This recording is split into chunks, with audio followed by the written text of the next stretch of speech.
الحمد للہ رب العالمین والعاقبۃ للمتقین والصلاۃ والسلام علی اشرف الانبیاء والمرسلین وعلی آلہ واصحابہ اجمعین۔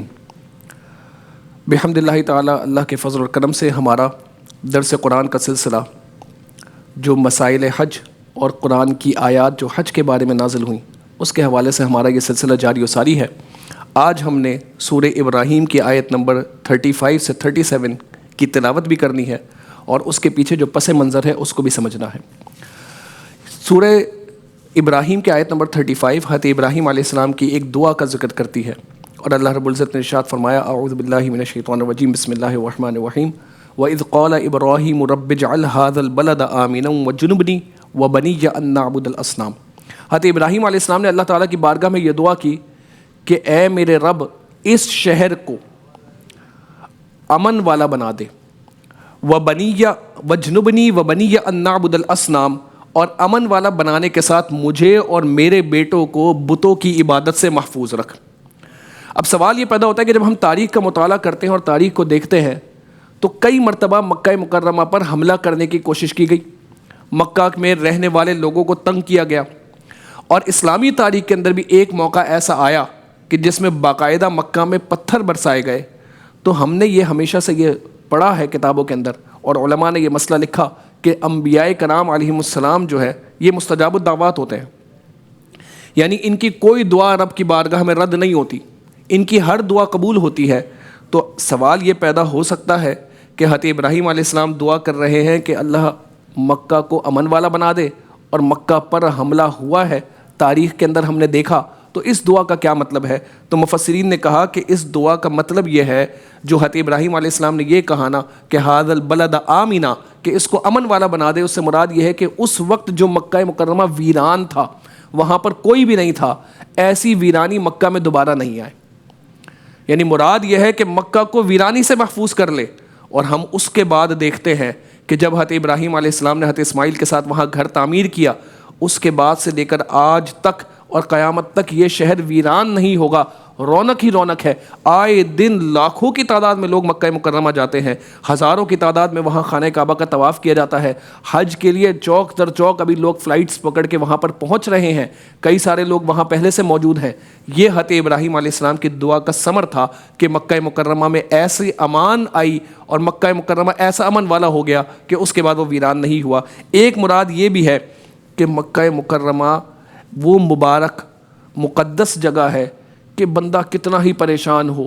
کتنا ہی آزمائشوں میں گھرا ہوا ہو، اس کو کتنی ہی تکلیفیں ہوں، کتنی ہی اسے ٹینشن ہو، لیکن جب مکہ میں وہ جاتا ہے نا تو مکہ اس کے لیے ایسا امن والا ہوتا ہے کہ وہاں جا کر ساری ٹینشن ریلیز ہو جاتی ہے، وہاں جا کر ساری پریشانیاں دور ہو جاتی ہیں، وہاں بالکل پرسکون وہ محسوس کرتا ہے۔ یہ حضرت ابراہیم علیہ السلام کی دعا تھی کہ مکہ ویرانی سے محفوظ ہو جائے اور ہر آنے والے کے لیے امن کی گاہ، امن کی جگہ بن جائے، اور ایسی جگہ بن جائے کہ بندہ پہاڑوں جتنی پریشانیاں لے کر آئے، سر پر ٹینشن بہت زیادہ ہو، ڈپریشن کا وہ شکار ہو، اینگزائٹی اسے ہو، لیکن جب مکہ مکرمہ میں داخل ہونا تو ساری پریشانیاں پیچھے رہ جائے اور مکہ اسے اپنی آغوش میں لے لے۔ تو یہ اس آیت مبارکہ کا پہلا مطلب ہے۔ دوسری بات یہ کہ آپ نے دعا کی وَجْنُبْنِي وَبَنِيَّ أَن نَّعْبُدَ الْأَصْنَامَ،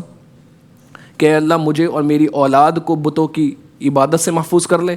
لیکن حضور علیہ الصلوۃ والسلام کے دور مبارک تک جب ہم آتے ہیں، سرکار علیہ الصلوۃ والسلام کو جب رب تعالیٰ نے مکہ مکرمہ میں مبعوث فرمایا،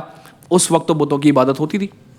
اور یہ مکہ کے جو لوگ ہیں، جو قریش قبیلہ تھا، یہ حضرت ابراہیم علیہ السلام کی ہی اولاد تھی نا، جو اولاد در اولاد، جو ان کے بچے پھر ان کے بچے پھر ان کے بچے، وہاں سے جو سلسلہ چلا تھا وہی قبیلہ قریش بنا تھا نیچے جا کر، اور اس قبیلہ قریش کے اندر جو ہے وہ بت پرستی عام ہو چکی تھی، کئی سارے لوگ بت پرست تھے، بتوں کی عبادت کرتے تھے، انہوں نے الگ الگ طرح کے بت بنائے ہوئے تھے۔ تو اب یہاں پر دوبارہ وہی سوال آئے گا کہ اس دعا جو مانگی گئی کیا مطلب ہے؟ تو ہمارے مفسرین نے اس کو بڑے اچھے انداز میں سمجھایا اور کہا کہ اس سے مراد یہ ہے کہ جو حضرت ابراہیم علیہ السلام کی ڈائریکٹ اولاد ہوگی نا،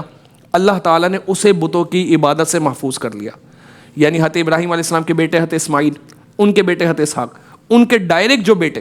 یعنی ڈائریکٹ جو اولاد حضرت ابراہیم علیہ السلام تک جا رہی ہے، یا حضرت ابراہیم علیہ السلام سے ڈائریکٹ جو کنیکٹڈ ہے، جس کے ڈائریکٹ اینسسٹر حضرت ابراہیم علیہ السلام ہے نا، یعنی ان کے بارے میں یہ بات آئی کہ اللہ تعالیٰ نے ان کو جو ہے وہ بتوں کی عبادت سے محفوظ کیا۔ یہی معاملہ تھا کہ سرکار علیہ الصلوۃ والسلام کے آباء و اجداد میں حضور علیہ الصلاۃ والسلام کے اینسسٹرز میں حضرت عبداللہ رضی اللہ تعالیٰ عنہ سے لے کر اوپر حضرت ابراہیم علیہ السلام تک جو ڈائریکٹ سرکار علیہ الصلاۃ والسلام کے والد اور دادا جو بنے، اللہ تعالیٰ نے ان تمام کو صاحب ایمان رکھا تھا اور بتوں کی عبادت سے، شرک سے اللہ تعالیٰ نے انہیں محفوظ رکھا تھا۔ پھر ایک معنی یہ بھی ہوتا ہے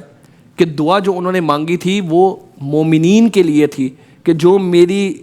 فالوورز میں سے، جو میرے ماننے والوں میں سے جو میری راہ پر رہیں انہیں تو بتوں کی عبادت سے محفوظ رکھ، جو میرے ماننے والوں میں سے میرے طریقے پر رہیں انہیں بتوں کی عبادت سے محفوظ رکھ اور انہیں راہ ہدایت پر رکھ، اور جو شیطان کے وسوسے میں آ جائے، توحید سے پھر جائیں، تو پھر اللہ کا معاملہ ان کا معاملہ جو ہے وہ اللہ کے حوالے ہے۔ آپ دیکھیں اگلی آیت مبارکہ اسی طرف اشارہ کرتی ہے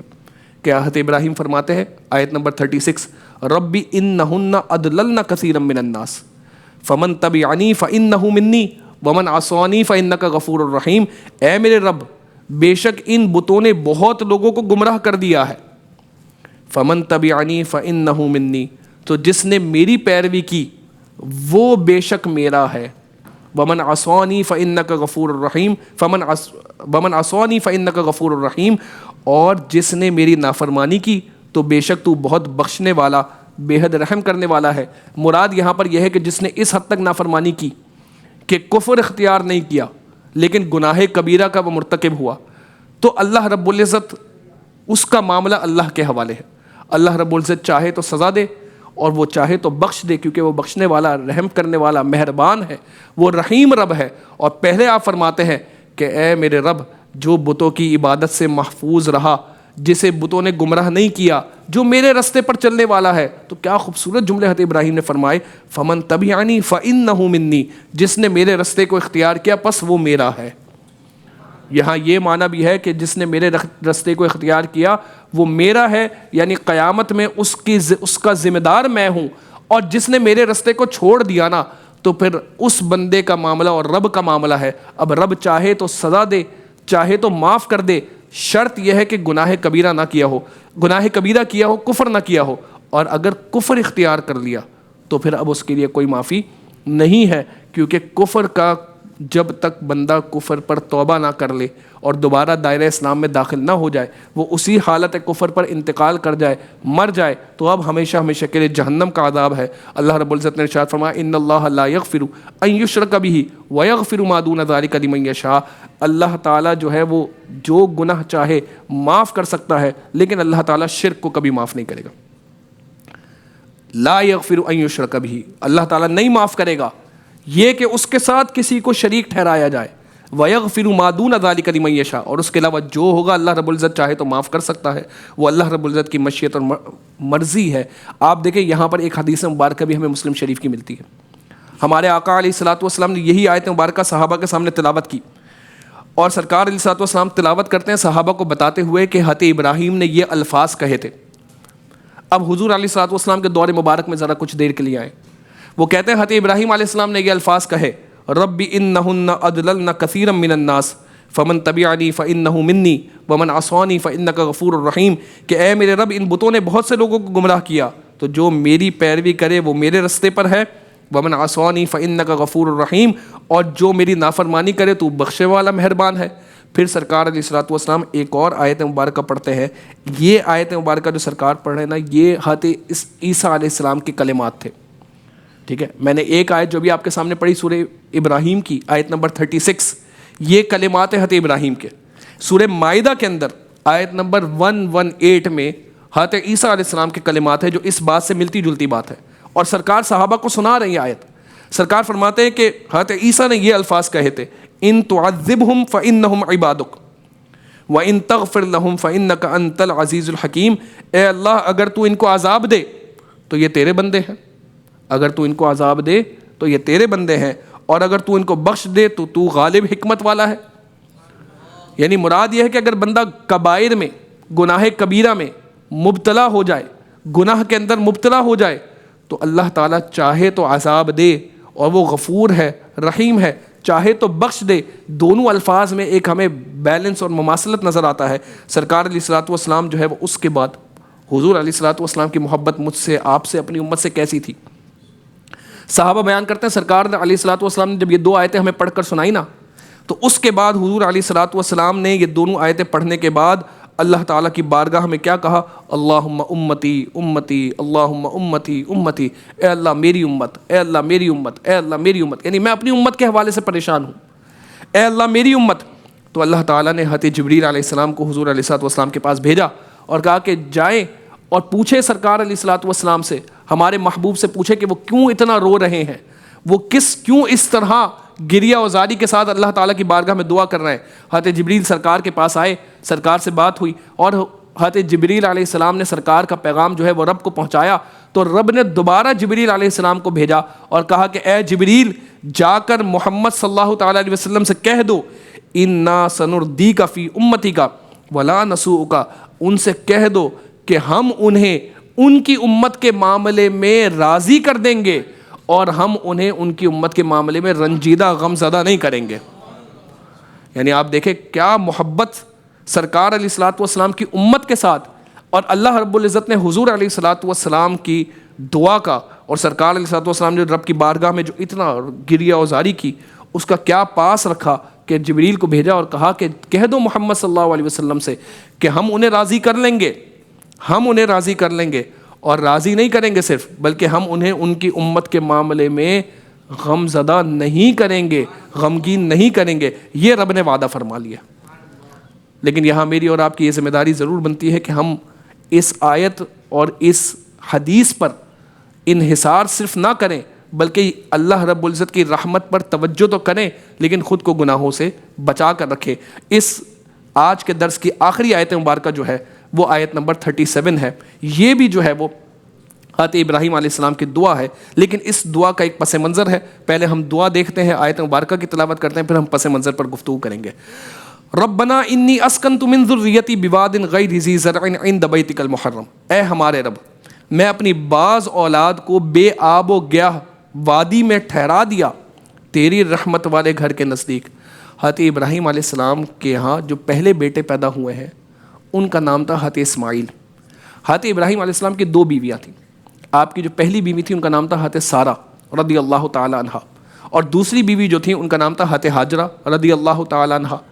حضرت ہاجرہ رضی اللہ تعالی عنہا سے اللہ تعالیٰ نے حضرت ابراہیم کو پہلے اولاد دی، اور اس وقت جو مفسرین نے لکھا ہے کہ حضرت ابراہیم علیہ السلام کی عمر یا تو 86 ایئرس تھی یا 90 ایئرس تھی جب آپ کو حضرت اسماعیل علیہ السلام عطا ہوئے۔ اب جب حضرت ابراہیم علیہ السلام کو حضرت اسماعیل علیہ السلام عطا ہوئے تو پہلے حضرت سارہ حضرت ہاجرہ ایک ہی گھر میں موجود تھیں، لیکن اب جو ہے وہ اللہ رب العزت کے حکم کی پیروی کرتے ہوئے حضرت ابراہیم علیہ السلام نے یہ ارادہ کیا کہ حضرت ہاجرہ رضی اللہ تعالی عنہا اور ان کے بیٹے کو دور مقام پر جو ہے وہ لے جا کر چھوڑ دیا جائے، کیونکہ اللہ رب العزت نے انہیں حکم دیا کہ اس سرزمین پر، جس سرزمین کو آج ہم مکہ مکرمہ کے نام سے جانتے ہیں، اس سرزمین پر کہ جہاں آج خانہ کعبہ موجود ہے، وہاں اس وقت خانہ کعبہ کا نام و نشان مٹ چکا تھا، اور وہ بالکل ایک سمجھ لے کہ ایک ڈیزرٹ ایریا تھا، وہ ایک ایسا ایریا تھا کہ جہاں دور دور تک کوئی آبادی نہیں تھی، پانی نہیں تھا، وہاں پر کوئی سبزہ نہیں تھا۔ وہاں حضرت ابراہیم علیہ السلام نے حضرت ہاجرہ کو اور حضرت اسماعیل کو چھوڑ دیا اللہ رب العزت کے حکم کی پیروی کرتے ہوئے، اور آپ نے ان کو جہاں آپ کا گھر تھا،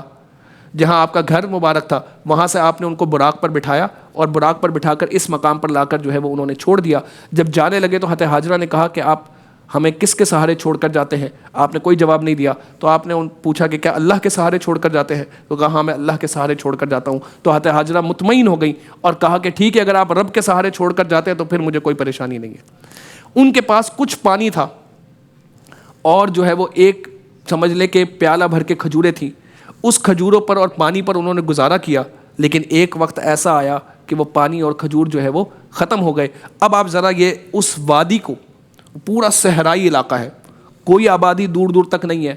کوئی بندہ نظر نہیں آ رہا، کوئی وہاں پر نہیں رہتا، ایک خاتون ہے اور ایک بچہ ہے جو بالکل کم عمر ہے، ابھی کچھ دن ہوئے اسے پیدا ہوئے، وہاں ان کو چھوڑ کر چلے گئے۔ لیکن رب کی بارگاہ میں دعا کیا کی حضرت ابراہیم نے جانے سے پہلے؟ وہ دعا ہم نے پڑھی کہ اے میرے رب، میں نے اپنی اولاد کو اس وادی میں چھوڑ دیا ہے جس وادی میں کوئی جو ہے سبزہ نہیں ہے، کوئی پھل نہیں ہے۔ آگے فرماتے ہیں ربنا لیقیموا الصلاۃ عند بیتک المحرم، تیرے حرمت والے گھر کے نزدیک چھوڑ دیا ہے۔ ربنا لیقیموا الصلاۃ، اے ہمارے رب کیوں چھوڑا ہے؟ تاکہ وہ نماز قائم کرے. فاجعل افئدۃ من الناس تہوی الیہم وارزقہم من الثمرات لعلہم یشکرون، تاکہ وہ نماز کو قائم کرے تو کچھ لوگوں کے دلوں کو ایسا کر دے کہ وہ ان کی طرف مائل ہو جائیں، کچھ لوگوں کو ان کی طرف بھیج دے، کچھ لوگوں کے دلوں کو ان کی طرف مائل کر دے اور ان کو پھلوں سے روزی دے تاکہ وہ شکر ادا کریں. وہاں سے کچھ لوگ گزر رہے تھے، انہوں نے جو ہے وہ ہم نے پڑھا ہے کہتے ہیں اسماعیل علیہ السلام کی ایڑی مبارک جب زمین پر لگی، یا ہاتھے اللہ رب العزت کی طرف سے ایک بھیجا ہوا فرشتہ تھا، اس نے اپنے پر کو زمین پر مارا، یا ہاتھ اسماعیل نے اپنی ایڑی مبارک کو زمین پر مارا. دونوں روایتیں ہمیں ملتی ہیں. وہاں سے زمزم نکلا، ہاتھ حاجرہ نے اس کو کہا زمزم، تو وہ رک گیا. ان کے پاس پانی آ گیا جو ایک بہت امپورٹنٹ ریسورس ہے. یہ پانی جب وہاں پر آیا نا تو کچھ لوگ جو ہے وہ وہاں سے دور سے گزر رہے تھے، تو اس وادی پر جو ہے وہ جب انہوں نے دیکھا کہ یہاں ادھر ایک پرندہ اڑ رہا ہے تو انہوں نے کہا اتنے صحرائی علاقے میں اور خالی علاقے میں پرندہ کیوں اڑ رہا ہے؟ تو وہ جب یہاں پر قریب آئے تو انہوں نے حضرت حاجرہ سے ملاقات کی، کہا ہم یہاں پر جو ہے وہ آبادی قائم کریں گے، ہم یہاں پر گھر قائم کریں گے، آپ ہم سے ڈیل کر لیں. انہوں نے کہا میں آپ کے ساتھ ڈیل کروں گی، آپ ساری چیزیں کریں، گھر وغیرہ قائم کریں، لیکن پانی پر حق ہمارا ہوگا، پانی ہم اپنے اعتبار سے استعمال کریں گے. وہ مان گئے. حضرت ابراہیم جب کچھ سالوں بعد واپس آئے نا تو وہاں ایک پوری سویلائزیشن آباد ہو چکی تھی، اور اس پانی کے ذریعے پھر اللہ تعالیٰ نے اور حضرت ابراہیم علیہ السلام کی دعا کے ذریعے اس جگہ کو اتنا سرسبز و شاداب کر دیا کہ آج وہاں سارے پھل ملتے ہیں، سارے میوہ جات ملتے ہیں. دونوں دعائیں دیکھیں، لوگوں کو ان کی طرف مائل کر دے، وہاں پھل دے تاکہ وہ شکر ادا کریں. یہ لوگ یہاں پر ان کی طرف مائل ہوئے، ان کو پانی ملا، ان لوگوں کو رہنے کی جگہ ملی، حضرت حاجرہ کو رہنے کی جگہ ملی، ان کو پانی ملا، ڈیل ہو گئی. حضرت ابراہیم علیہ السلام جب واپس آئے کچھ عرصے میں تو دیکھا ایک پوری سویلائزیشن آباد تھی. اور آج آپ دیکھیں تو کون سا پھل ایسا ہے وہاں جو وہاں پر اویلیبل نہیں ہے؟ یہ حضرت ابراہیم علیہ السلام کی دعاؤں کا نتیجہ تھا جو ہمیں بار بار نظر آتی ہیں. اگر آپ میں سے کسی کو کوئی آج کے موضوع کے حوالے سے سوال ہے تو ضرور جو ہے وہ پوچھیں. السلام علیکم ورحمۃ اللہ. وعلیکم السلام. علامہ صاحب میرا آپ سے یہ سوال ہے کہ زمزم شریف کو کھڑے ہو کے کیوں پیا جاتا ہے اور زمزم شریف کے کیا فضائل ہیں؟ دیکھیں یہ بڑا مبارک اور متبرک پانی ہے، برکتوں والا پانی ہے. اور حضور علیہ الصلوۃ والسلام کی حدیث مبارکہ ہمیں نظر آتی ہے، آپ فرماتے ہیں اگر بندہ زمزم کو شفا طلب کرنے کی نیت سے پیے تو کیسی ہی بیماری ہو رب تعالیٰ شفا دیتا ہے. اگر بندہ زمزم کو سیر ہونے کی نیت سے پیے، یعنی پیٹ بھر جائے اس نیت سے پیے تو وہ سیر ہو جاتا ہے. اور پیاس بجھانے کے لیے پیے تو پیاس اس کی بجھ جاتی ہے. یعنی حدیث مبارکہ سے یہ بات سمجھ آتی ہے کہ جس بھی مقصد سے زمزم کو پیا وہ مقصد میں بندہ کامیاب ہو جاتا ہے. اسی طرح ہمیں ایک مقام پر یہ بھی نظر آتا ہے کہ حضرت ابن عباس رضی اللہ تعالیٰ عنہ جلیل القدر صحابی ہے، جب زمزم پیا کرتے تھے نا تو یہ دعا کرتے کہ اے اللہ میں تجھ سے علم نافع، وسیع رزق اور ہر بیماری سے شفا کا سوال کرتا ہوں. تو جب بھی ہمارے پاس کوئی، اگر ہم مکہ مکرمہ اللہ کرے ہم سب کو جلد حاضری کا شرف ملے، وہاں جائے جب بھی زمزم پیے، ایک گلاس ہی کیوں نہ پیے، تینوں دعاؤں کے ساتھ پیے، علم نافع حاصل ہو، وسیع رزق حاصل ہو، تمام بیماریوں سے شفا حاصل ہو. آپ کے گھر میں کوئی ہدیہ لے کر آتا ہے تو یہ دعائیں یاد رکھیں کہ زمزم پیتے ہوئے ہم نے یہ دعائیں لازمی کرنی ہے. اور اس کو کھڑے ہو کر پینے کا کیوں کہا جاتا ہے؟ کیونکہ سب سے پہلی بات یہ سرکار علیہ الصلوۃ والسلام کی سنت مبارکہ ہے. حضور علیہ الصلوۃ والسلام کا عمل مبارک ہمارے لیے مشعل راہ ہے، جو سرکار نے کیا وہ ہم نے کرنا ہے. حضور علیہ الصلوۃ والسلام نے زمزم کو کھڑے ہو کر پیا، اور اس کے پیچھے ایک ریزن یہ بھی ہے کہ ویسے ہمیں پانی بیٹھ کر پینے کا حکم ہے. اس کی وجہ یہ کہ جب پانی جسم میں جاتا ہے تو ہماری باڈی پانی کو سٹور کرتی ہے اور آہستہ آہستہ جہاں جہاں پانی کی ضرورت ہوتی ہے وہاں وہاں اس کو پہنچاتی ہے. اگر ہم کھڑے ہو کے پانی پئیں گے نا تو وہ تیزی سے جسم کے اندر جائے گا، تکلیف پہنچائے گا. لیکن زمزم برکتوں والا پانی ہے، اس میں تکلیف ہے ہی نہیں، اس میں پریشانی ہے ہی نہیں. تو ایک سائنٹیفک اعتبار سے اس کو سمجھنے کے لیے کہ جتنا کھڑے ہو کر زمزم پئیں گے تو اتنا جلدی وہ ہمارے جسم میں صلاحیت کرے گا، ہمارے اعضاء کو اتنا جلدی وہ انرجی دے گا، تقویت دے گا، قوت دے گا، شفا دے گا. یہ بھی ایک ریزن ہمیں سمجھ آتا ہے کہ زمزم کو کھڑے ہو کر پینے کی ایک وجہ یہ بھی ہو سکتی ہے. لیکن ہمارے لیے جو اصل وجہ ہے وہ یہی ہے کہ سرکار علیہ الصلوۃ والسلام نے زمزم کو کھڑے ہو کر پیا. ہم نے آج جو ہے سورہ ابراہیم کی آیت نمبر 35 36 37 تلاوت کی اور اس کے کا جو پس منظر تھا وہ بیان کیا. آج کے درس میں ہم نے سورہ ابراہیم کی آیت نمبر 35 36 37 تلاوت کی اور اس کا پس منظر بیان کیا. اللہ تعالی ہمیں حضرت ابراہیم علیہ السلام کی دعاؤں کا ثمر عطا فرمائے. وآخر دعوایا الحمدللہ رب العالمین.